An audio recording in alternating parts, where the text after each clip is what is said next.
Good day, folks. It's Tony Fortunato from the technology firm. I'm going to show you yet another utility from Nirsoft. And of course, I'll put the URL in the article, but it's a really neat wireless tool that I can't say enough good things about. I've used this a lot of times. And as always, Nirsoft, it's free, it's portable. You just download and you just run it. It's pretty simple. Now, the web page itself, it gives you two sections if you've never seen it. The basic generic description with the GUI and the instructions. But then if you just go down a bit, and this is the cool part for the people who like to do things manually or script or whatever, they give you the command line options right here. So in this case, it's not a spoiler alert, but you can actually connect to a specific access point, which is really helpful because you'll see why in just a moment. So I'm gonna minimize this. And here's the tool when you run it. So it puts a big old green bar across whatever you're connected to. In this case, it's my network called 24 gigahertz. That's literally the SSID. Don't get confused. And of course, 5 gigahertz is my 5 gigahertz network. Well, you can see I've got multiple access points for that SSID. And it tells me the RSSI, which is nice, and your signal quality, all that kind of jazz. Now, right now, I'm connected to the 24 gigahertz network, and that's just what my machine chose. So I'm going to just do a simple little baseline. I'm just going to ping something. Ping IP address -n for number of pings, 10, and -l for length, which is going to be 900 bytes of data payload, not the entire length of the packet. I've covered this in other videos. And you can see 900 bytes, and I get back my numbers. So I've got no packet loss. I've got minimum. The best time was 1 millisecond. The worst was 85, and the average was 27 milliseconds. And that's on that network.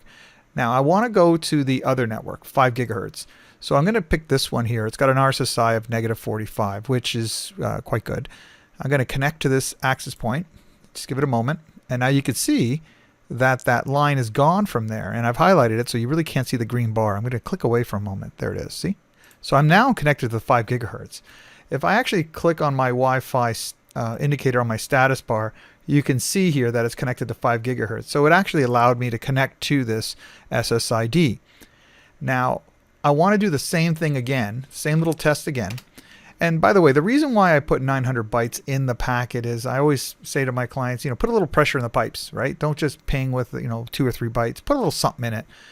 The other thing is you could change the frequency using tools like HR ping, but that's a whole other thing. So you can see now things have changed, right? The average, that's what I'm going to look at. The average is 27, and now the average is 57. You see that? So now the fun part. Usually in Windows, you can't really specify which BSSID or access point you want to connect to. In this case, I'm going to. And if you take a look, this is an Edimax, and this is a Belkin. I'm going to try to connect to the Belkin now. Right-click. I'm going to go to Connect. Give it a moment, and that bar disappeared again. See that? Now, I actually verified this with my Wi-Fi troubleshooting tool. Just to see if it really did connect to that access point. And it did. So now we'll take a look at what the pings look like from this guy.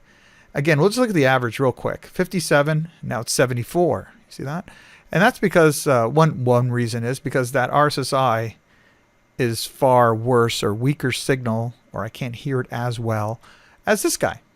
All right, so when people say to me, what's the difference between neg 46 and neg 70 or neg 80 and neg 30 or whatever, the best way to demonstrate it is either with a simple ping does an okay job, but you can do a file transfer with iPerf, or you can just stream something, and you get a really good indicator of what those numbers mean. So back to this, because I'm kind of getting off topic again. This is Wifiinfoview from Nirsoft. You can actually select which BSSI you want to use with Windows, which is awesome. So if you have an environment with one SSID and multiple BSSIDs, then this tool allows you to do that. Now, for a while, this didn't work on my laptop, and I stopped trying maybe a year or two ago.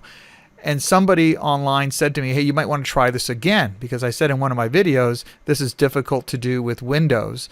And they said they fixed this. I don't know when, but they fixed it. And I said, all right. And you know what? It works. So there you go, folks. Have a good day. Bye for now.